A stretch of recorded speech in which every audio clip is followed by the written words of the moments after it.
नमस्कार दोस्तों, आपका अपना चैनल हिंदी जंक्शन पर स्वागत है। मैं परवेश कुमार सिन्हा आज एक और महत्वपूर्ण वीडियो लेकर उपस्थित हुआ हूं। अगर आप नए हैं तो चैनल को सब्सक्राइब करके बेल आइकन को दबा दें। दोस्तों, जैसा कि आप सभी को पता है कि हम लोग बीपीएससी ट्री 4.0 की तैयारी कर रहे हैं, तो उसी से संबंधित एक और महत्वपूर्ण प्रैक्टिस सेट लेकर आप लोगों के बीच उपस्थित हुआ हूं। आप लोग वीडियो के अंत तक बने रहिएगा और एक एक प्रश्नों को देखिएगा। इसमें हिंदी साहित्य से 40 प्रश्न और हिंदी व्याकरण से 40 प्रश्न, यानी कुल 80 प्रश्न जो बीपीएससी टीआरई में पूछे जाते हैं, उसी का हम लोग अभ्यास करने वाले हैं। अगर आप किसी भी सब्जेक्ट से हैं और क्वालिफाई पेपर की तैयारी कर रहे हैं, तो उसके लिए भी अलग से एक प्ले लिस्ट बना देंगे, एक प्रैक्टिस सेट करवाया जाएगा। तो आप जो है चिंता ना करें, कोई भी सब्जेक्ट के हैं तो आपको यहाँ सारी चीज़ उपलब्ध हो जाएगी। जैसा कि आप सभी को पता है कि बीपीएससी सिलेबस नहीं जारी करता है, तो आपको सारे टॉपिक देखना होगा, हर एक टॉपिक से प्रश्न पूछा जा सकता है। तो उसी को ध्यान में रखते हुए हम ये प्रैक्टिस सेट आप लोगों के लिए तैयार किए हैं, जिसमें आपके स्तर का ध्यान रखा गया है। साथ ही साथ आप अगर 6 से लेकर 12 तक किसी भी वर्ग की तैयारी कर रहे हैं तो उसके लिए भी काफ़ी महत्वपूर्ण है। और अगर बिहार से बाहर किसी भी स्टेट का पीजीटी, टीजीटी, ईएमआरएस, केवीएस या यूजीसी नेट का तैयारी कर रहे हैं, तो उसके लिए भी ये वीडियो काफ़ी महत्वपूर्ण होने वाला है। तो आप लोग वीडियो के अंत तक बने रहिएगा और 80 प्रश्नों में आपका कितना सही होता है अंत में कमेंट करके बताइएगा। तो चलिए देखते हैं आज का कैमा प्रैक्टिस सेट है। तो आप देख पा रहे हैं अभ्यास सेट 27 है, यानी प्रैक्टिस सेट 27 हम लोग करने वाले हैं। आज हम लोग 27वां प्रैक्टिस सेट को देखेंगे। इससे पहले 1 से लेकर 26 तक प्रैक्टिस सेट करवा दिया गया है, तो लगभग 26 प्रैक्टिस सेट हो चुका है और हम लोग 50 इस बार करेंगे, जिसमें प्रीवियस सेट भी शामिल रहेगा। तो हम कोशिश करेंगे कि 50 प्रैक्टिस सेट आपको करवा दें। तो 27वां तक तो पहुंच गए हैं और बाकी प्रीवियस सेट 10 हो जाएगा, तो 37 हो जाएगा, बाकी 10-12 और करा देंगे। तो ये आपको चिंता करने की बात नहीं है, सारी चीज़ें हम देखकर आपको तैयारी करवा रहे हैं। तो अगर आप बीपीएससी टीआरई 4.0 की तैयारी कर रहे हैं, अगर टीजीटी, पीजीटी यानी 6 से लेकर 12 तक हिंदी विषय के किसी भी वर्ग की तैयारी आप कर रहे हैं, तो ये वीडियो आपके लिए काफ़ी महत्वपूर्ण होने वाला है। इसमें हम लोग 80 प्रश्नों को जो पूछा जाता है उसी का अभ्यास करने वाले हैं। तो आप लोग वीडियो के अंत तक बने रहिएगा। अगर आप बीपीएससी टीआरई 4.0 का हिंदी विषय का नोट्स और प्रैक्टिस सेट पाना चाहते हैं, प्रीवियस सेट पाना चाहते हैं, तो हमारे नंबर 72 61 81 53 07 पे 249 रुपया पेमेंट करके किसी भी माध्यम से गूगल पे, फ़ोनपे, पेटीएम और उसका स्क्रीनशॉट लेकर हमें इसी नंबर पे व्हाट्सएप कर दीजिए। तो हम इधर से आपको पीडीएफ उपलब्ध करवा देंगे। और जब भी हम पीडीएफ भेजते हैं किसी को, तो उसी समय डाउनलोड कर दीजिए। बाद में डाउनलोड होने की समस्या आपको आ सकती है कुछ दिन के बाद, तो इसका ध्यान में रखें, दोबारा हम नहीं भेज पाएंगे। तो आप लोग जिसको भेजा गया है डाउनलोड करके अच्छे से बचा करके रखें और अपनी तैयारी को बेहतर करें। तो इसी के सिलसिले में हम लोग जो है ये वीडियो को देखने वाले हैं। ए स्टेट के लिए इसी नंबर पे 199 रुपया पेमेंट करके स्क्रीनशॉट भेज दीजिए, तो उसका भी पीडीएफ आपको मिल जाएगा। तो चलिए बिना देर करते हुए आज के प्रश्नों को देखते हैं। प्रैक्टिस सेट 27 के जो प्रश्न हैं उसको देखते हैं। इससे पहले 1 से 26 तक जो हुआ है और क्लास जो हुआ है लेक्चर, सभी का प्ले लिस्ट बना हुआ है, वीडियो के डिस्क्रिप्शन में है, वहाँ से आप नहीं देखे हैं तो जा कर के देख सकते हैं। तो चलिए चलते हैं आज के प्रश्नों की तरफ। तो आप देख पा रहे हैं अभ्यास सेट हम लोग 27 करने वाले हैं, यानी ये 27वां प्रैक्टिस सेट है। इससे पहले 1 से 26 करवा दिया गया है। अगर आप नहीं देखें तो प्ले लिस्ट बना हुआ है, लिंक वीडियो के डिस्क्रिप्शन में देख सकते हैं। ये 27वां प्रैक्टिस सेट है। इसी तरह हम लोग लगभग 50 प्रैक्टिस सेट देखने वाले हैं। तो 50 प्रैक्टिस सेट बहुत हो जाता है अपने आप में, तो ये बहुत बड़ी बात है। तो 27वां प्रैक्टिस सेट हम लोग देख रहे हैं और सभी प्रैक्टिस सेट में 80 प्रश्न आपको समाहित हैं। तो इसके आधार पे आप देख सकते हैं कि अगर हम 50 प्रैक्टिस सेट करते हैं तो 8×5 40 यानी 4000 प्रश्न क्वेश्चन देख लेते हैं। यानी कि कोई भी अगर आप पुस्तक खरीदते हैं तो 4000 क्वेश्चन शायद ही रहता होगा प्रैक्टिस सेट में। तो ये बहुत बड़ी उपलब्धि है। तो आज जो है 27वां प्रैक्टिस सेट देखते हैं, इसी तरह आगे भी देखेंगे और बीच बीच में जो टॉपिक होता है उसका क्लास भी हम लोग करते जाएंगे। 2-4 टॉपिक हिंदी साहित्य के बचे हुए हैं, उसको हम लोग देख लेंगे, उसके बाद व्याकरण के टॉपिक को देखेंगे। तो 27वां प्रैक्टिस सेट का जो है पहला प्रश्न आप लोगों के सामने है, फोर्ट विलियम कॉलेज कलकत्ता की स्थापना कब हुआ। यानी फोर्ट विलियम कॉलेज जो कलकत्ता है उसका स्थापना कब हुआ, उसको आप लोग बताना है कि कब इसका स्थापना किया गया था। 5 विकल्प इसी तरह से आपको रखेंगे। जो चौथा और 5वां विकल्प है काफ़ी पेचीदा होता है, तो इससे आपको बचना है और निरंतर आप अभ्यास कीजिएगा तो इसका आदत आपको बन जाएगा, तो परेशानी नहीं होगा एग्जाम हॉल में। तो जितना ज़्यादा आप प्रैक्टिस सेट कीजिएगा उतना ज़्यादा आपको बेनिफिट होने वाले हैं, क्योंकि आपको पता है कि बीपीएससी में सिलेबस नहीं है, तो जितना ज़्यादा प्रैक्टिस करिएगा उतना बेहतर आपके लिए होने वाला है। दिन भर में कम से कम एक प्रैक्टिस सेट जरूर बनाइए, ताकि आपकी आंखों से जो है विकल्प और प्रश्न गुजर सके, जिससे आप दुविधा में ना रहें, एग्जाम में एक एक नंबर आपके झोले में आ सके, जिससे मेरिट बनने में कोई बाधा उत्पन्न ना हो। तो देखिए फोर्ट विलियम कॉलेज जो कलकत्ता में स्थापित हुआ था वो 1800 ईस्वी में हुआ था, यानी विकल्प क इसका सही आंसर हो जाएगा। जल्दी से सभी लोग जुड़ जाएं, 9 बजे जो है रात्रि को क्लास चलता है। दूसरा प्रश्न आप लोगों के सामने है, मैंने उसको जब जब देखा, रोहा जैसे तपते देखा, गलते देखा, ढलते देखा। यह पंक्ति किसकी है। यानी ये जो पंक्ति यहाँ आप लोगों के बीच दिया गया है वो किसका पंक्ति है आपको बताना है। तो ये जो पंक्ति है प्रगतिवादी कवि केदारनाथ अग्रवाल की पंक्ति है, विकल्प ख सही हो जाएगा। केदारनाथ अग्रवाल का जब भी नाम आएगा तो आपको याद हो जाना चाहिए, हवा हूँ हवा में, बसंती हवा हूँ, सुनो बात मेरी, अनोखी हवा हूँ, बड़ी बावरी हूँ। यानी हवा हूँ हवा में, बसंती हवा हूँ, इन्हीं की प्रगतिवादी कविता है, ये आपको ध्यान में आना चाहिए। विकल्प ख इस प्रश्न का सही आंसर हो जाएगा। चलिए आगे बढ़ते हैं अगले प्रश्न की तरफ। जयशंकर प्रसाद की रचनाओं का प्रकाशन वर्ष के अनुसार सही अनुक्रम है। तो देखिए इस तरीका के प्रश्न बहुत कम पूछने जाते हैं, लेकिन आपका जो तैयारी है TRE-1 में आप देखिएगा तो उसमें इस तरीका के प्रश्न पूछे गए थे।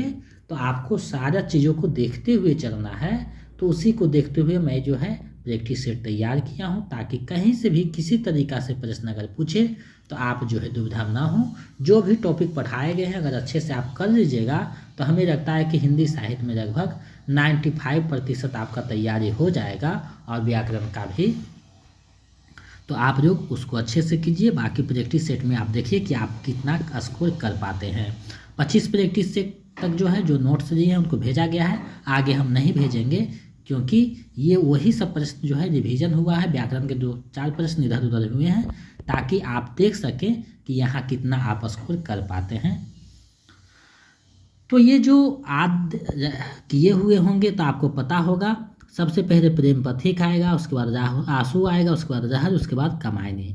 तो प्रेम पथिक का जो प्रकाशन है 1909 ईस्वी है, उसके बाद आंसू आता है जिसका 1924-25 जो है प्रकाशन, उसके बाद रहर है 33-34 है, उसके बाद कमायनी है 36 है। तो इस प्रकार से विकल्प ख सही हो जाएगा।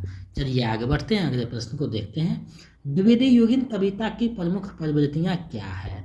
अब देखिए आपको बताना है कि द्विवेदी योगिन जो कविता थी तो उसकी प्रमुख प्रवृत्तियाँ क्या रही है, यानी उसका प्रवृत्ति क्या था, ये आपको बताने हैं। तो देखिए द्विवेदी योगिन जो कविता थी उसकी जो प्रमुख प्रवृत्तियाँ थी, यानी देखते हैं समाज सुधार, बिल्कुल समाज सुधार का बात किया गया। गीति काव्य की प्रचुरता ऐसा नहीं है, स्वच्छंदतावाद यहाँ नहीं है, छायावाद में है। इतिवृत्तात्मकता जी बिल्कुल है। तो 1-4 देखिए कहाँ, यानी विकल्प ग सही हो जाएगा। द्विवेदी योगिन जो काव्य था उसमें समाज सुधार और इतिवृत्तात्मकता की बात की गई है। अब देखिए एक प्रश्न पूछा जाता है बराबर कि द्विवेदी योगिन जो नामकरण किया गया है, द्विवेदी युग किसके नाम पे किया गया है। तो आप सभी को पता होना चाहिए, महावीर प्रसाद द्विवेदी के नाम पे हिंदी साहित्य में द्विवेदी युग चलता है। तो ये आपको ध्यान में रखना है। चलिए आगे बढ़ते हैं। निम्नलिखित रचनाकारों को उनके जन्म वर्ष के अनुसार सही जो है आपको सजाना है, यानी कब किसका जन्म हुआ था उसको सही आपको देखना है। तो ये जो रचनाकार हैं इनका जब तक आप डेट ऑफ बर्थ नहीं याद रखिएगा तब तक ऐसे प्रश्न को आप नहीं बना पाइएगा। तो आपको पता होगा कि सबसे पहले बालकृष्ण भट्ट आएंगे, उसके बाद भारतेंदु युगिन, उसके बाद नारायण चौधरी, उसके बाद राधाचरण गोस्वामी दास। अब देखिए होता क्या है, बालकृष्ण भट्ट का जो जन्म है 1844 में होता है, भारतेंदु हरिश्चंद्र का जो है 50 है, बद्रीनारायण चौधरी का जो है 55 है 1855, और राधाचरण गोस्वामी का 1856 है। तो इस प्रकार से विकल्प को सही हो जाएगा। तो ऐसे भी प्रश्न आपको देखने को मिल सकते हैं, उसी को देखते हुए इस तरीका के जो है प्रश्न हम समाहित किए हैं 2-4, ताकि आप समझ सकें कि आपका तैयारी किस लेवल पे चल रही है। चलिए आगे बढ़ते हैं, अगले प्रश्न को हम लोग देखते हैं। आप जो भी प्रैक्टिस सेट बनाइए 3-4 बार 5 बार प्रैक्टिस सेट को बनाते रहिए, क्योंकि आप जितना ज़्यादा प्रैक्टिस सेट बनाइएगा उतना आपके लिए लाभप्रद साबित होगा। अब देखिए यहाँ निम्नलिखित कहानी को उनके रचनाकारों के साथ सुमेलित करना है, यानी कौन से कहानी किसके हैं उसको आपको जो है मिलान करना है। तो इस तरीका से भी प्रश्न पूछे गए थे TRE 1 में, 2 में 6 to 8 जो था उसमें पूछे गए थे। तो हो सकता है 4.0 में पूछा जाए। तो देखिए सबसे पहले फूस की रात कहानी, तो मुंशी प्रेमचंद, उसने कहा था चंद्रधर शर्मा गुलेरी, आकाशदीप जयशंकर प्रसाद, सिक्का बदल गया कृष्णा सोबती। तो इस प्रकार अगर आप देखिएगा तो पता चल रहा होगा विकल्प ख सही हो जाएगा, या कि क का तीसरा, ख का चौथा, ग का पहला, घ का दूसरा। तो विकल्प ख इसका सही आंसर हो जाएगा। आकाशदीप और उसने कहा, ये सारे जो कहानी हैं वो UGC नेट के सिलेबस में लगे हुए हैं, तो वहाँ भी प्रश्न पूछा जाता है। चलिए आगे बढ़ते हैं, अगले प्रश्न को देखते हैं। निम्नलिखित में कौन कहानी मेहरुनिसा परवेज का है, यानी आपको बताना है मेहरुनिसा जो परवेज हैं उनकी कहानी कौन सी है। तो देखिए आदम और हवा, भोगे हुए दिन, टहनियों पर धूप, ये तीनों कहानियाँ जो है मेहरुनिसा परवेज का है, इसलिए इसका सही आंसर उपयुक्त में से एक से अधिक हो जाएगा, क्योंकि तीनों के तीनों कहानियाँ इन्हीं के द्वारा लिखा गया है। तो विकल्प घ इसका सही आंसर हो जाएगा। आगे बढ़ते हैं अगले प्रश्न की तरफ। कविता सृष्टि सौंदर्य का अनुभव कराती है और मनुष्य को सुंदर वस्तुओं में अनुरक्त और कुत्सित वस्तुओं से विरक्त करती है। उपयुक्त पंक्ति रामचंद्र शुक्ल के किस निबंध से लिया गया है, यानी ये जो पंक्ति है वो रामचंद्र शुक्ल के जो निबंध हैं तो उनके किस निबंध से लिया गया है वे आपको क्या है बताना है। इसका आप लोग जो है बताइए कि किस निबंध में ये बातें की चर्चा जो है की गई है।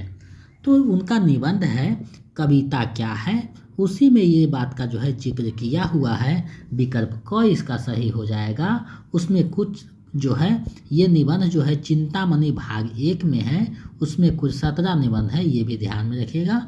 और चिंतामणि जो है 4 भागों में प्रकाशित हो चुकी है, तो ये बातें आपको ध्यान में रखना है। आगे बढ़ते हैं। नई कविता के प्रतिमान किसकी रचना है, नई कविता के प्रतिमान किसकी रचना है आपको बतानी है।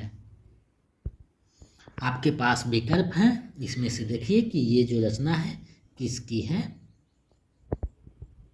तो नई कविता के प्रतिमान जो रचना है लक्ष्मीकांत वर्मा का है, विकल्प को सही हो जाएगा। यहाँ होता क्या है कि नई कविता के प्रतिमान एक है कविता के नए प्रतिमान, इस तरीका से एक पुस्तक है, तो उसका नामवर सिंह हो जाएंगे। यानी नई जब आएगा तो लक्ष्मीकांत वर्मा, और कविता के नए प्रतिमान होंगे तो नामवर सिंह। तो ये कन्फ्यूजन आपको नहीं होना चाहिए, तो इसका सही आंसर विकल्प क हो जाएगा। चलिए आगे बढ़ते हैं। निम्नलिखित में से दूसरा सप्तक के कवि कौन नहीं है, यानी दूसरे सप्तक के कवि कौन नहीं है आपको बताना है। तो देखिए रघुवीर सहाय, शकुंतला माथुर, ये दोनों है दूसरे सप्तक के हैं, लेकिन ये जो नेमी चंद्र जैन हैं ये जो है दूसरे सप्तक के नहीं हैं। तो विकल्प क सही हो जाएगा। तो नहीं वाले जो प्रश्न रहेंगे उसको आपको अच्छे से देखना है, क्योंकि होता क्या है कि आप लोग जल्दी जल्दी में जो होते हैं नहीं को छोड़ करके आप जो है प्रश्न को गलत पढ़ लेते हैं, जिसके कारण आपके प्रश्न गलत हो जाते हैं। तो इससे आपको बचना है। तो इसका सही आंसर विकल्प ग हो जाएगा। चलिए आगे बढ़ते हैं, अगले प्रश्न को देखते हैं। उज्ज्वल निर्मणी किसकी रचना है? उज्ज्वल निर्मणी काव्य है, वो किसकी रचना है आपको बताना है। तो ये जो रचना है ये रूप गोस्वामी जी की रचना है। विकल्प ख जो है इसका सही आंसर हो जाएगा। अगले प्रश्न की तरफ बढ़ते हैं। अंग्रेज राज सुख साज सजे सब भारी, पै धन विदेश चली जात यह अति ख्वारी। उपयुक्त पंक्तियां भारतेंदु हरिश्चंद्र के किस नाटक से दिया गया है? आपको बताना है। ये जो पंक्तियां हैं भारतेंदु हरिश्चंद्र के किस नाटक से दी गई है। होता क्या है कि ज़्यादातर ये पूछा जाता है कि किसकी पंक्ति है, तो आपको पता है भारतेंदु हरिश्चंद्र की पंक्ति है, लेकिन किस नाटक से दी गई है ये अगर आपको पूछ देता है तो आप दुविधा में पड़ जाते हैं। तो प्रश्न वही रहते हैं, शब्दों में आपको घुमा देता है, तो इससे आपको बचना है। तो ये भारत दुर्दशा उनकी नाटक है जिससे दिया गया है, यानी विकल्प ग इसका सही आंसर हो जाएगा। ये दोनों नाटक भी उन्हीं का है, ये ध्यान में रखना है। तो विकल्प ग इसका सही आंसर हो जाएगा। चलिए आगे बढ़ते हैं। निम्नलिखित में से किस पत्रिका का संबंध भारतेंदु हरिश्चंद्र से नहीं है? आपको पूछा गया है कि भारतेंदु हरिश्चंद्र का संबंध किस पत्रिका से नहीं है। तो आपको पता होना चाहिए कवि वचन सुधा, बारह बुधनी, हरिश्चंद्र मैगजीन, तीनों जो हैं संपादक भारतेंदु हरिश्चंद्र जी हैं और नहीं पूछ रहा है, तो इसका सही आंसर उपयुक्त में से कोई नहीं, यानी विकल्प ङ इसका सही आंसर हो जाएगा। आगे बढ़ते हैं। विरेचन सिद्धांत किसने दिया? ये जो प्रश्न है TR1 में पूछा हुआ है, विरेचन सिद्धांत किसने दिया? आपको बताना है विरेचन सिद्धांत जो है किसका दिया हुआ है। अगर आप पाश्चात्य शास्त्र का जो है टॉपिक पढ़े होंगे तो आपको ध्यान में होगा कि ये किसका है। नहीं पढ़े होंगे तो आपका ध्यान में नहीं होगा। बहुत प्रसिद्ध है विरेचन सिद्धांत, ये अरस्तु के द्वारा दिया गया था। विकल्प ख सही हो जाएगा। तो पाश्चात्य जो काव्य शास्त्र है उसका कल हम लोग लेक्चर देख लेंगे। भारतीय काव्य शास्त्र का हो गया है, तो उसमें आप देख लीजिएगा, चीज़ें स्पष्ट हो जाएगी। चलिए आगे बढ़ते हैं। बतरस राज की मुररी धरी रुकाई, सौह करे भवहनु हसै दैन कहे नटी जाए। उपयुक्त पंक्ति किस रचनाकार की है? यानी ये जो पंक्ति है वो किस रचनाकार की है आपको बतानी है। तो ये जो पंक्ति है ये बिहारी राज की पंक्ति है। विकल्प ख सही हो जाएगा। अब आपको पता होनी चाहिए कि बिहारी राज किस कार्य के कवि हैं। तो रीतिकार के कवि हैं, और रीतिकार के एक धारा बही थी, 3 धारा, जिसमें रीतिबद्ध, रीति सिद्ध, रीति मुक्त था। तो रीति जो सिद्ध कवि हैं उसी में बिहारी का नाम आता है। तो ये रीतिकालीन रीति सिद्ध कवि है बिहारी राज, और इनकी रचना है बिहारी सत्संग। तो इतनी बातें आपको ध्यान में रखना चाहिए। विकल्प ख इसका सही आंसर हो जाएगा। आगे बढ़ते हैं। तुलसी का काव्य मध्यकालीन उत्तर भारत का सबसे प्राचीन प्रमाणिक संदर्भ कोश है। उसमें तुलसी द्वारा देखा और समझा हुआ भारत मौजूद है। इसमें उसकी विषमताएं, अच्छाइयाँ, बुराइयाँ, सुख दुख भी है, और उसकी आशा आकांक्षा में भी मौजूद है। तुलसी के संदर्भ में किस आलोचक का ये कथन है? तो देखिए, तुलसी को इतना ज़्यादा प्रतिष्ठित किए हैं रामचंद्र शुक्ल ने, लेकिन ये जो कथन है विश्वनाथ त्रिपाठी जी का है, यानी विश्वनाथ त्रिपाठी ने ये बातें कही है। विकल्प क जो है सही हो जाएगा। आगे बढ़ते हैं। व्यक्ति उन्नति करता है तो उसके नाम के साथ कई तरह के अपवाद जुड़ने लगते हैं।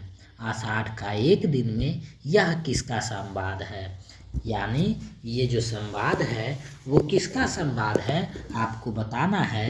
कि व्यक्ति उन्नति करता है तो उसके नाम के साथ कई तरह के अपवाद जुड़ने लगते हैं, यानी आलोचनाएं होने लगती है। तो आषाढ़ के एक दिन में ये जो संवाद है किसका है आपको बताना है। तो ये जो कथन है मरिका का कथन है। मरिका ये बात कालिदास के संदर्भ में कहते हैं। तो विकल्प क इसका सही आंसर हो जाएगा। आषाढ़ का एक दिन जो नाटक है मोहन राकेश का नाटक है, ये आपको ध्यान में रखना है। इसका प्रकाशन 1958 ईस्वी में होता है। इसका नायक जो है मरिका है, सॉरी इसका नायक कालिदास है, नायिका जो है मरिका है, ये ध्यान में रखना है। तो विकल्प क इसका सही आंसर हो जाएगा। आगे बढ़ते हैं। निम्नलिखित में कौन सा उपन्यास कृष्णा सोबती का नहीं है? नहीं है पूछा गया है, तो कौन सा नहीं है आपको बताना है। तो देखिए दिल व दानिश उन्हीं का उपन्यास है, मित्रों मरजानी उन्हीं का है, जिंदगी नामा उन्हीं का है। तो तीनों के तीनों उपन्यास कृष्णा सोबती का है, तो इसलिए इसका सही आंसर विकल्प अंग हो जाएगा। उपयुक्त में से कोई नहीं, क्योंकि नहीं पूछा गया है। जिंदगी नामा यूजीसी नेट के सिलेबस में लगा हुआ उपन्यास है, तो ये जो है पूछने का संभावना बढ़ जाता है ज़्यादा कि जिंदगी नामा के रचनाकार कौन है, हिंदी की किस विधा है। तो ये सारी चीज़ें जो है पूछा जा सकता है। तो इसका सही आंसर विकल्प अंग हो जाएगा, उपयुक्त में से कोई नहीं। चलिए आगे बढ़ते हैं। दलित साहित्य का सौंदर्य शास्त्र किसकी रचना है? दलित साहित्य का सौंदर्य शास्त्र किसकी रचना है आपको बतानी है। ये जो प्रश्न है TRE 1 में पूछा हुआ प्रश्न है, दलित साहित्य का सौंदर्य शास्त्र किसकी रचना है। तो ये जो रचना है ओम प्रकाश वाल्मीकि जी का है, विकल्प ख सही हो जाएगा। अब देखिए ओम प्रकाश वाल्मीकि की एक आत्मकथा है जूठन, बहुत ही प्रसिद्ध दलित आत्मकथा है, जिसका प्रकाशन 1997 ईस्वी में होता है। तो ये बातें ओम प्रकाश वाल्मीकि के संबंध में पूछा जा सकता है, तो विकल्प ख इसका सही आंसर हो जाएगा। चलिए आगे बढ़ते हैं। एक साहित्यिक की डायरी किसकी रचना है? एक साहित्यिक की डायरी किसकी रचना है आपको बताना है। तो ये जो रचना है एक साहित्यिक की डायरी मुक्तिबोध की रचना है, विकल्प ग सही हो जाएगा। मुक्तिबोध ने लिखा था एक साहित्यिक की डायरी, और ये जो जीवन है सूर्यकांत त्रिपाठी निराला के जीवन पे केंद्रित करके ये लिखा गया है डायरी, तो ये बहुत प्रसिद्ध हो जाता है। तो मुक्तिबोध इसके रचनाकार हैं और निराला की जिंदगी पे एक साहित्यिक रूप में निराला आते हैं केंद्र में, तो विकल्प ग इसका सही आंसर हो जाएगा। चलिए आगे बढ़ते हैं। प्रकाशन वर्ष के अनुसार सुमित्रानंद पंत के काव्यों का सही अनुक्रम सजाइए। अब देखिए आपको सही अनुक्रम सजाना है, कौन सी रचना पहले आएगी। अब देखिए होता क्या है कि कभी कभी जो है इस तरीका के प्रश्न पूछते हैं जो बहुत पेचीदे होते हैं, तो उसी प्रकार से ये भी पेचीदे हैं, क्योंकि इसके प्रकाशन वर्ष को लेकर कुछ कुछ जो है बातें अस्पष्ट है। अब देखिए युगांत का प्रकाशन तो 1936 में होता है, लेकिन अगर देखिएगा तो गुंजन का प्रकाशन जो है वो 1932 में होता है। अब पल्लव का प्रकाशन जो है कहीं कहीं 26 देता है, कहीं 28 भी देता है, और बीना का जो प्रकाशन वर्ष है वो 1927 है। अब इसका 28 दे दिया तो बीना पहले आ जाएगा, लेकिन 26 देता है तो पल्लव पहले आता है। तो इस प्रकार से अगर देखिएगा तो विकल्प क जो है सही होना चाहिए, लेकिन कुछ दुविधाएं हैं, लेकिन सही मानकर आप यही चलिए कि पल्लव का प्रकाशन 26 में होता है और बीना 27 में होता है, तो विकल्प क इसका सही आंसर हो जाएगा। चलिए आगे बढ़ते हैं। छायावाद का प्रवर्तक जयशंकर प्रसाद को किसने माना है? यानी जयशंकर प्रसाद को छायावाद का प्रवर्तक किसने माना है? तो ये जो मानने वाले हैं इराचंद्र जोशी जी हैं, ये छायावाद के प्रवर्तक जयशंकर प्रसाद को मानते हैं, विकल्प ग इसका सही आंसर हो जाएगा। आगे बढ़ते हैं। उदंत मार्तंड पत्रिका का प्रकाशन कहाँ से होता है? देखिए ये जो प्रथम पत्रिका है इसके बारे में प्रश्न ज़्यादा बनने की संभावनाएं होती है, तो इसका जो प्रकाशन है कलकत्ता से होता है, विकल्प ख इसका सही आंसर हो जाएगा। और इसका जो शुरुआत होता है 1826 से जुगर किशोर जी करते हैं, पंडित जुगर किशोर। तो ये भी आपको ध्यान में रखना है कहीं से भी प्रश्न पूछा जा सकता है, किसी तरीका से प्रश्न पूछा जा सकता है। तो विकल्प ख इसका सही आंसर हो जाएगा। आगे बढ़ते हैं। आज संसार का शासन सूत्र बैंकरों के हाथ में है, सरकार उनके हाथ का खिलौना है। यह कथन किस उपन्यास से लिया गया है? ये जो कथन है वो किस उपन्यास से लिया गया है आपको बताना है कि ये जो कथन है वो किस उपन्यास से लिया गया है। तो ये जो कथन है आपको ध्यान में रखने की आवश्यकता है, बहुत ही प्रसिद्ध कथन है। तो इस तरीका के जो है प्रश्न पूछे जाते हैं।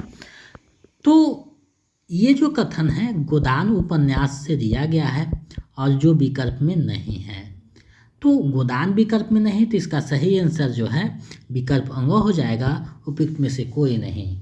अब देखिए, गोदान का जो प्रकाशन वर्ष है 1936 में होता है। मुंशी प्रेमचंद इसके रचनाकार हैं। तमस भीष्म साहनी का है। मेरा आचर फणीश्वरनाथ रेणु का है। और राग दरबारी श्रीराज शुक्र का है। तो इस प्रकार से भी प्रश्न पूछा जाता है, ध्यान में रखिएगा। चलिए आगे बढ़ते हैं। निम्नलिखित में कौन सा पात्र गोदान उपन्यास का नहीं है? आपको बताना है इनमें से कौन सा पात्र गोदान उपन्यास का नहीं है। तो देखिए, धनिया गोदान उपन्यास का पात्र है, झुनिया गोदान उपन्यास का पात्र है, चूहिया गोदान उपन्यास का पात्र है। लेकिन अगर देखिएगा इसमें नहीं पूछा है तो विकल्प अंग इसका सही हो जाएगा, उपयुक्त में से कोई नहीं, क्योंकि तीनों के तीनों गोदान उपन्यास में आए हैं। तो विकल्प अंग इसका सही आंसर हो जाएगा।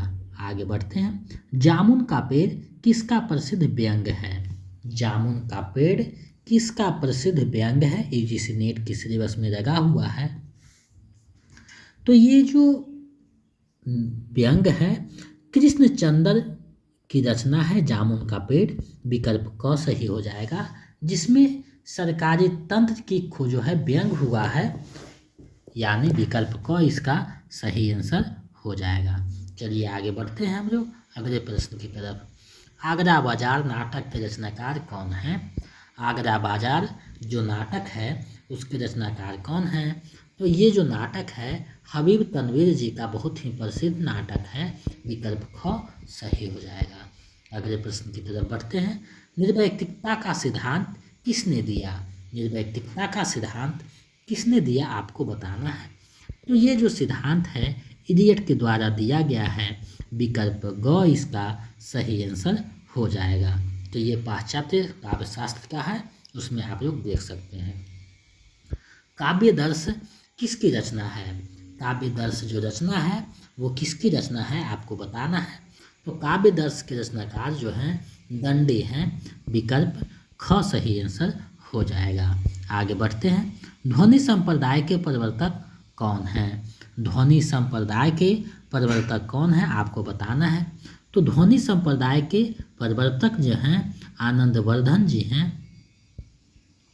आनंदवर्धन हैं, विकल्प ख जो है सही हो जाएगा। थोड़ा सा टाइपिंग मिस्टेक है, तो विकल्प ख आनंदवर्धन इसका सही आंसर हो जाएगा। चलिए आगे बढ़ते हैं। किसका एक अन्य नाम परपद्यवाद भी है? यानी कौन से वाद का एक अन्य नाम परपद्यवाद भी है आपको बतानी है। तो देखिए इस तरीका से भी प्रश्न पूछा गया है, इसीलिए जो है सभी तरह से जो है प्रश्न को हम इसमें समाहित किए हैं, ताकि कैसे भी प्रश्न पूछे आप उसका आंसर दे सकें, क्योंकि आपकी सफलता ही हमारी सफलता है। आपके लिए चीज़ें बहुत ही मेहनत करके इकट्ठा करते हैं, ताकि आपका जो है अच्छे से मार्गदर्शन हो सके, चीज़ें स्पष्ट हो सके। तो परपद्यवाद जो है नकेनवाद का एक नाम है। नकेनवाद जो बिहार के 3 रचनाकारों ने शुरू किया था, यानी उन्हीं के नाम पर जो है तीनों अक्षर को लेकर के नरेश मेहता, केसरी और जो है नरेंद्र बिलोचन शर्मा, तो ये तीनों मिलकर जो है स्टार्ट किए थे। तो ये जो है परपद नाम वाद के नाम से भी जाना जा गया। तो इसका सही आंसर विकल्प अंग हो जाएगा, उपयुक्त में से कोई नहीं। इसमें 3 रचनाकार थे, नरेंद्र बिलोचन शर्मा, केसरी कुमार और नरेश। तो नरेश केसरी कुमार, नरेंद्र भूषण शर्मा 3 रचनाकार हैं, आप ध्यान में रखिएगा। चलिए आगे बढ़ते हैं। ठीक है, उस चीज़ को जानकर भी ना जानना ही बेहतर है शायद, पर दूसरे को धोखा दे भी दे आदमी, अपने आप को कैसे दे। उपयुक्त पंक्ति किस नाटक से लिया गया है? यानी ये जो पंक्ति है किस नाटक से लिया गया है आपको बताना है। तो ये जो पंक्ति है आधे अधूरे नाटक है मोहन राकेश का, उसी से ये पंक्ति लिया गया है। विकल्प ग इसका सही आंसर हो जाएगा। आधे अधूरे मोहन राकेश का नाटक है। आगे बढ़ते हैं। भीड़ से मेरी शांति भंग हो सकती है, इस संभावना ने उसे जो कठोरता दी थी वह उस संभावना के साथ ही विलीन हो गई। उपयुक्त कथन महादेवी वर्मा के किस रचना से ली गई है? ये जो कथन है महादेवी वर्मा के किस रचना से लिया गया है आपको बताना है। तो ये जो उनकी रचना है ठाकुरी बाबा, उसी से लिया गया है। विकल्प क इसका सही आंसर हो जाएगा। ये प्रश्न TRE 1 में पूछा गया है और ए स्टेट में भी पूछा हुआ प्रश्न है। चलिए आगे बढ़ते हैं। मनुष्य की पशुता को जितनी बार भी काट दो मरना नहीं जानता, यह कथन किस निबंध में वर्णित है? यह जो कथन है किस निबंध में वर्णित है आपको बताना है। तो ये जो वर्णित है आप सभी को पता होना चाहिए। ये जो वर्णित है नाखून क्यों बढ़ते हैं, उसी निबंध में इसका चर्चा किया गया है। इसके रचनाकार हजारी प्रसाद द्विवेदी जी हैं। तो ये आप ध्यान में रखिएगा, नाखून क्यों बढ़ते हैं हजारी प्रसाद द्विवेदी का बहुत ही प्रसिद्ध निबंध है। अशोक के फूल उन्हीं का निबंध है। श्रद्धा और भक्ति रामचंद्र शुक्ल का निबंध है। तो ये आप ध्यान में रखिएगा। चलिए आगे बढ़ते हैं। शिव शंभू के चिट्ठे में बाल मुकुंद गुप्त ने किसकी आलोचना की है? बाल मुकुंद गुप्त ने किसकी आलोचना की है शिव शंभू के चिट्ठे में आपको बताना है। तो ये अंग्रेजी सरकार जो थे उस समय, उसी का जो है आलोचना किया गया था शिव शंभू के चिट्ठे में। विकल्प ख जो है सही हो जाएगा। आगे बढ़ते हैं। कल्याणी जयशंकर प्रसाद के किस नाटक का पात्र है? कल्याणी जो है जयशंकर प्रसाद के किस नाटक का पात्र है आपको बताना है। तो ये चंद्रगुप्त नाटक का पात्र है कल्याणी। विकल्प क सही हो जाएगा। ध्रुव स्वामी और स्कंदगुप्त भी जयशंकर प्रसाद का बेहतरीन नाटक है। चलिए आगे बढ़ते हैं। पहले से किसी बात का मंसूबा नहीं बांधना चाहिए किसी को। भगवान ने मंसूबा तोड़ दिया, उसको सबसे पहले भगवान से पूछना है, यह किस चुप का फल दे रहे हो भोला बाबा। यह कथन फणीश्वर नाथ रेणु के किस कहानी से ली गई है? यानी ये जो कथन है फणीश्वर नाथ रेणु के किस कहानी से लिया गया है आपको बताना है कि ये जो कथन है किस में आया है। तो ये जो राजपान की बेगम कहानी है, यानी मारे गए गुरफनाम नहीं, राजपान की बेगम मारे गए गुरफनाम तो तीसरी कसम का है। यानी राजपान की बेगम जो है उसी में ये जो है चर्चा किया गया था। ठेस और पंचराइट उन्हीं का कहानी है। तो ये ध्यान में रखिएगा। ये जो पंक्ति है राजपान की बेगम है। अरे ओ बिरजू की माँ, आप सुने होंगे, मेरा देखने नहीं चलोगी क्या, उसी में जो है ये बातें का चर्चा की गई है। चलिए आगे बढ़ते हैं, अगले प्रश्न को देखते हैं। अगला प्रश्न क्या कहता है? बाल मनोविज्ञान पर लिखा मुंशी प्रेमचंद का कहानी कौन सा है? यानी आपको बताना है कि इनमें से कौन सी कहानी है जो बच्चों के मनोवैज्ञानिकता पे लिखा गया है। तो देखिए, आप लोग ये कहानी सभी पढ़े हैं ईदगाह, जिसमें एक बच्चा होता है हामिद और अमीना उसकी दादी होती है, जो चिमटा खरीदता है, मेला घूमने जाता है तो चिमटा खरीद कर लाता है। तो ये बच्चों के मनोवैज्ञानिकता पे लिखा गया मुंशी प्रेमचंद का बहुत ही बेहतरीन कहानी है। मुंशी प्रेमचंद ने साधारण पात्र को असाधारण बना करके प्रस्तुत करते हैं। तो विकल्प ख इसका सही आंसर हो जाएगा। ठाकुर का कुआं, बड़े घर की बेटी, ये दोनों भी रचनाएं उन्हीं का है। लगभग 300 कहानियों ने लिखा है, जिसको मानसरोवर के 8 भागों में प्रकाशित किया गया है। चलिए आगे बढ़ते हैं। संगीत नाटक अकादमी की स्थापना कब हुआ? संगीत नाटक अकादमी नई दिल्ली की स्थापना कब हुई आपको बताना है। इसका जो स्थापना हुआ है 1952 ईस्वी में हुआ है। विकल्प ख इसका सही आंसर हो जाएगा। आगे बढ़ते हैं। नरेश मेहता को भारतीय ज्ञानपीठ पुरस्कार कब दिया गया। नरेश मेहता को भारतीय ज्ञानपीठ पुरस्कार कब दिया गया आपको बताना है। आप लोग वीडियो के अंत तक बने रहिएगा, एक एक प्रश्न आपके लिए बहुत ही महत्वपूर्ण है। चीज़ें कुछ कम डिटेल में बता पाते हैं, इसके लिए कारण है कि स्क्रीन छोटा हो जाता है। डिजिटल बोर्ड रहता तो एक एक चीज़ों को और विस्तार से समझाते, और समय का भी अभाव है तो ये भी एक बड़ी समस्या है। तो डिजिटल बोर्ड की समस्या अगर समय सही रहा तो दूर हो सकता है। तो नरेश मेहता को कब मिला था ये आपको बताना है। तो 1992 में नरेश मेहता को ज्ञानपीठ पुरस्कार मिलता है। विकल्प ख सही हो जाएगा। तो पुरस्कार वाले चैप्टर में हम ये सारी चीज़ों को देख लेंगे। तो हिंदी साहित्य के जो 40 प्रश्न थे उसको हम लोगों ने देखा। अब जो है व्याकरण के प्रश्नों को देखेंगे।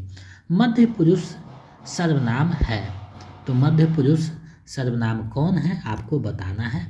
तो तू या तुम जो है मध्य पुरुष सर्वनाम है। विकल्प ग सही हो जाएगा। तत्सम शब्द है, इनमें से कौन जो है तत्सम शब्द है आपको बताना है। तो परिवहन और पहिया तद्भव है, लेकिन प्रभाव जो है तत्सम शब्द है। विकल्प ख सही हो जाएगा। प्रियतम शब्द का स्त्रीलिंग रूप क्या है। प्रियतम जो शब्द है इसका स्त्रीलिंग रूप क्या होगा आपको बताना है। तो प्रियतमा हो जाएगा, यानी विकल्प ग सही हो जाएगा। तो अगर आप हिंदी की तैयारी कर रहे हैं तो एक व्याकरण का कोई भी पुस्तक ले लीजिए जहाँ तत्सम शब्द, तद्भव, देशज, विदेशज, विपरीतार्थक शब्द, पर्यायवाची शब्द, हिंदी मुहावरे, लोकोक्ति, ये सारी चीज़ों को आप उसमें देख सकें, क्योंकि इन सभी चीज़ों को नोट्स में बांधना बहुत मुश्किल काम है। तो आप लोग एक व्याकरण का कोई पुस्तक रखिए जिसमें इन सारे टॉपिकों को देख लीजिए। अब देखिए निम्न में शुद्ध वर्तनी है, तो आधारित कैसे दिखाएगा आपको बताना है। तो इस प्रकार से आधारित हो जाएगा। विकल्प ग सही हो जाएगा। तो ये छोटे छोटे चीज़ों पे आपको गौर करना है, क्योंकि जब एग्जाम हॉल में बैठिएगा तो आपका जो है माइंड में जो सेटअप है वो बना रहे, क्योंकि वहाँ जाइएगा तो आप विचलित हो जाता है मन। तो एक एक चीज़ को अच्छे से समझ करके जाइए, चीज़ों को देखिए, ताकि आप वहाँ विचलित ना हो और आपका आंसर सही हो, जिससे आपको मेरिट बनने में कोई दिक्कत ना हो। अप्सरा शब्द का समानार्थक शब्द क्या है। अप्सरा का समानार्थक शब्द क्या है आपको बताना है। थोड़ा सा टाइपिंग मिस्टेक हो जाता है, समानार्थक होना चाहिए का यहाँ, या समानार्थी होना चाहिए, तो का यहाँ छोटा हुआ है। तो इसमें चुनिए कि अप्सरा का समानार्थ जो है शब्द कौन सा है। तो देखिएगा, भव्यता नहीं, सुबरी नहीं, देवबारा अप्सरा का समानार्थक है। विकल्प ग सही हो जाएगा। आगे बढ़ते हैं। निम्नलिखित में शुद्ध वाक्य है, तो कौन सा वाक्य शुद्ध है आपको बतानी है। तो हाथ को जेब में रखो, अशुद्ध पूछ रहा है, तो ये तो बिल्कुल शुद्ध है। मैंने कहीं नहीं जाना, मुझे कहीं नहीं जाना, ये गलत है। तुमसे कोई कम नहीं है, ये भी सही है। तो अशुद्ध पूछ रहा है, तो विकल्प ख सही हो जाएगा। चलिए आगे बढ़ते हैं। अनुपात में कौन सा उपसर्ग है आपको बताना है। तो अनुपात में अनुजोरपात यानी अनु उपसर्ग आया हुआ है। विकल्प ख सही हो जाएगा। राम खाता होगा किस कार्य का उदाहरण है। राम खाता होगा किस कार्य का उदाहरण है। तो संदिग्ध वर्तमान का उदाहरण है राम खाता होगा, यानी विकल्प क सही हो जाएगा। अब होता क्या है कि आपको होगा देखेंगे तो आपको समझ में आ रहा होगा कि भविष्य काल में जाना चाहिए, होगा, होगी, लेकिन ता होगा, ती होगी, ते होंगे, ये सारे जब होते हैं तो ये भी वर्तमान में आते हैं, संदिग्ध वर्तमान में, यानी उसमें संदिग्ध है कि वर्तमान में है। तो विकल्प क इसका सही आंसर हो जाएगा। आगे बढ़ते हैं। व्याकरण में कार्य का क्या अर्थ है, यानी व्याकरण जो पढ़ते हैं तो कार्य का मतलब क्या होता है आपको बताना है। तो व्याकरण में कार्य का मतलब समय होता है। विकल्प ग सही हो जाएगा। निम्नलिखित में कौन सा शब्द स्त्रीलिंग है आपको बताना है। इनमें से कौन से जो शब्द हैं स्त्रीलिंग हैं। तो देखिए, देश, द्वीप, झीर, 3 शब्द आया है। तो झीर जो है इसमें स्त्रीलिंग शब्द है, विकल्प जो ग है सही हो जाएगा। आगे बढ़ते हैं। इनमें से पुल्लिंग शब्द नहीं है। इनमें से पुल्लिंग शब्द कौन सा नहीं है आपको बताना है। देखिए सेना भी पुल्लिंग है, क्षमा भी पुल्लिंग है और आशा भी पुल्लिंग है। इसमें नहीं पूछ रहा है। इसका जो सही आंसर है विकल्प ङ हो जाएगा। में से कोई नहीं सही हो जाएगा। चलिए आगे बढ़ते हैं। पुजारी शब्द का स्त्रीलिंग क्या होगा। पुजारी जो शब्द है तो उसका स्त्रीलिंग क्या होगा आपको बताना है। तो पुजारी का हो जाएगा पुजारिन, तो इस प्रकार से लिखा रहेगा, तो विकल्प क सही हो जाएगा। ये दोनों गलत हैं। तो छोटे छोटे चीज़ पे ध्यान आपको देना है। शुद्ध शब्द कौन है, अशुद्ध कौन है, इस पे आपको पकड़ बनाना है। निम्न में से छाया शब्द का बहुवचन क्या होगा। छाया शब्द का बहुवचन क्या होगा आपको ध्यान देना है कि छाया जो शब्द है तो उसका बहुवचन क्या हो जाएगा। तो छाया शब्द जो है उसका बहुवचन अगर बनाइएगा तो छाया ही रहेगा, यानी विकल्प को सही हो जाएगा। इसका बहुवचन में भी इस्तेमाल इसी तरीका से होता है, विकल्प को सही हो जाएगा। इनमें से किस शब्द का प्रयोग हमेशा बहुवचन में होता है।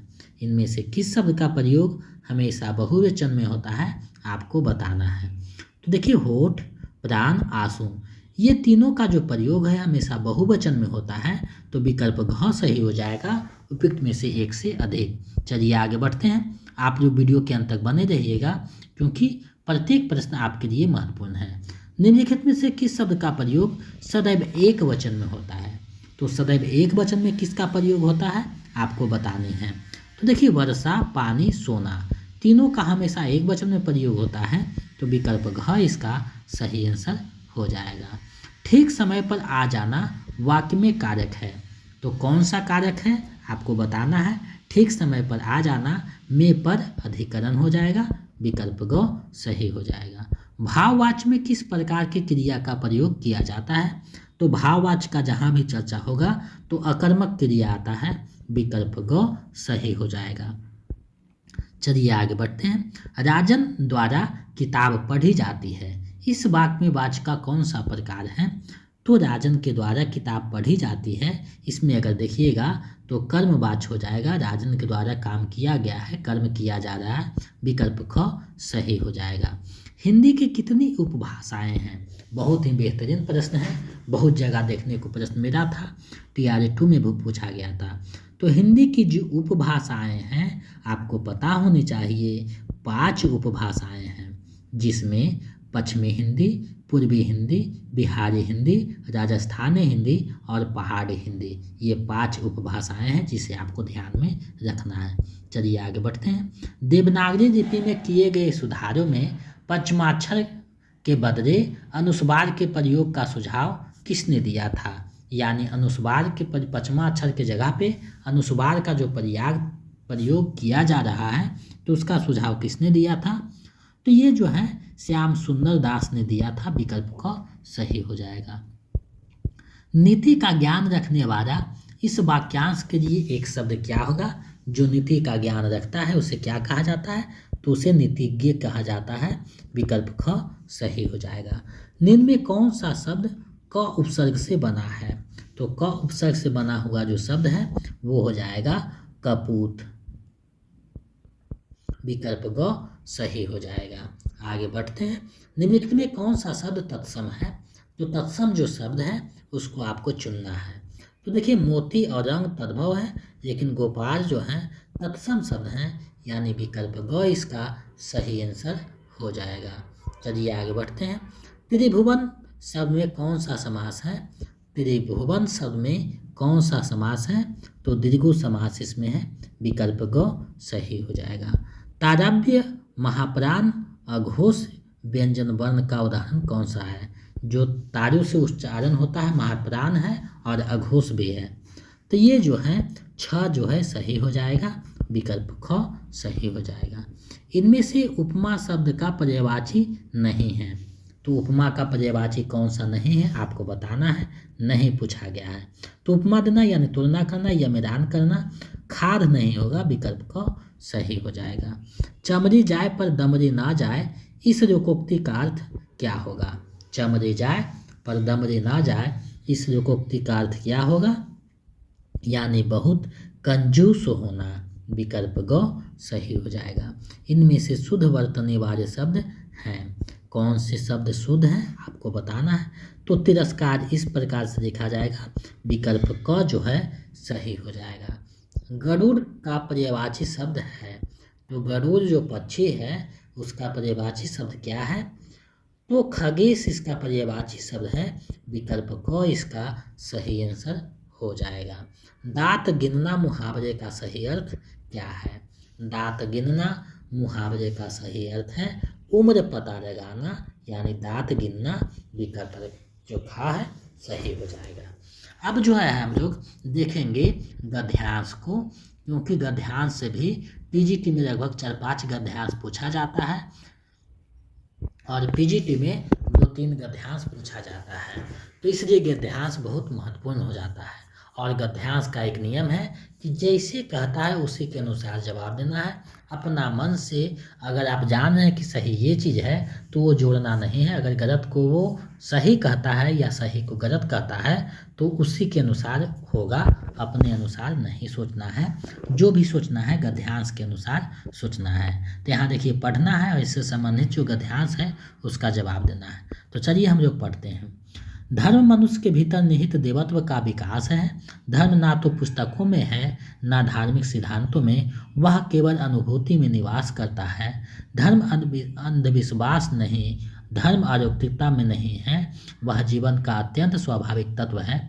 मनुष्य में पूर्णता की इच्छा है, अनंत जीवन की कामना है, ज्ञान और अनंत प्राप्त करने की चाह है। पूर्णता, ज्ञान और अनंत ये निचले स्तर पर नहीं है, उनकी खोज जीवन के उच्च स्तर पर की जानी चाहिए। जहाँ ऊंचा स्तर आता है वहीं धर्म का आरंभ होता है। जीवन का स्तर जहाँ हीन है, इंद्रियों का आनंद वहीं अत्यंत प्रखर होता है। अब जो है इसको अगर आप जब गद्यांश नहीं समझ में आए तो 1-2 बार पढ़िए, उसके बाद जवाब दीजिए। अब देखिए हम लोग पढ़े हैं, अब इसके प्रश्न को देखेंगे। तो धर्म मनुष्य में किसका विकास करता है? तो ऊपर कहा गया था देवत्व का विकास करता है, विकल्प क सही हो जाएगा। धर्म कहाँ निवास करता है? तो धर्म कहाँ निवास करता है? तो ऊपर बताया गया था कि ये अनुभूति में निवास करता है, विकल्प ग सही हो जाएगा। कितना आराम से बन रहा है। इंद्रियों का आनंद कहाँ प्रखर होता है? तो निचला पंक्ति में कहा गया था कि जहाँ जीवन का स्तर नहीं है वहीं जो है क्या है, इंद्रियों का जो है आनंद प्रखर होता है, विकल्प ख सही हो जाएगा। जीवन के उच्च स्तर पर पहुंचने के लिए किन तत्वों की आवश्यकता होती है? तो जीवन के उच्च तत्वों तक पहुंचने के लिए पूर्णता, ज्ञान और आनंद की जो है जरूरत होता है, विकल्प ग सही हो जाएगा। प्रस्तुत गद्यांश का उपयुक्त शीर्षक क्या है? तो इसमें जो है आपको पता है कि धर्म के स्वरूप की बात किया गया है, तो विकल्प क इसका सही आंसर हो जाएगा, धर्म का स्वरूप। इसी तरीका से आपको गद्यांश रहेंगे, तो लगभग ज़्यादातर हम लोग सेट देखेंगे तो चीज़ें स्पष्ट हो जाएगी। अब जो है अगला गद्यांश है उसको हम लोग पढ़ते हैं। जिन कर्मों में किसी प्रकार का कष्ट या हानि सहने का साहस अपेक्षित होता है उन सब के प्रति उत्कंठापूर्ण आनंद उत्साह के अंतर्गत लिया जाता है। कष्ट या हानि के भेद के अनुसार उत्साह के भी भेद हो जाते हैं। साहित्य मीमांसकों ने इसी दृष्टि से युद्ध, वीरदान, वीरदया, वीर इत्यादि भेद किए हैं। इनमें सबसे प्राचीन और प्रधान युद्ध वीरता है, जिसमें आघात, पीड़ा या मृत्यु की परवाह नहीं रहती।